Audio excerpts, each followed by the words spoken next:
और अगर हमें अपने आप को और अपनों को सुरक्षित रखना है तो हमें एक साथ मिलकर कुछ करना होगा। तो केवल अपनी ही नहीं, अपने आसपास के लोगों की सुरक्षा के लिए हमें इन कुछ चीजों का पालन करना होगा। हमारा एक छोटा कदम अनगिनत जिंदगियों को बचा सकता है। आप अपने घर में रहिए और एक साथ कहीं पर जमा मत होइए।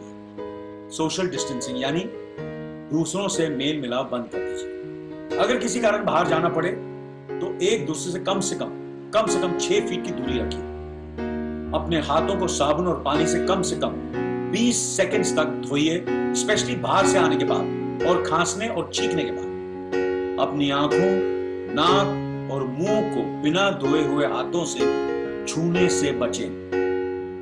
जो लोग बीमार हैं उनके नजदीक ना जाएं और उनसे दूरी बनाए रखें। अगर आप बीमार हैं तो घर पर ही अपने आप को क्वारंटीन करके रखें और सिर्फ मेडिकल हेल्प के लिए बाहर जाएं।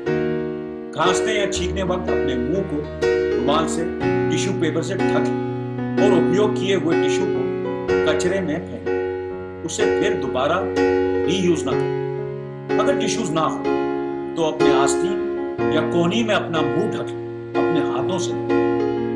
रोज काम में आने वाली चीजों को साफ रखें, जिसमें table, door knobs, light switches, handle, desk, computers, phones, keyboard, sinks, faucets और काउंटरटॉप्स को साफ रखें। ये सब चीजें उसमें शामिल हैं। प्लीज ध्यान दें कि कोरोना वायरस कोविड-19 के सिम्टम्स में बुखार, सांस की तकलीफ और खांसी शामिल है।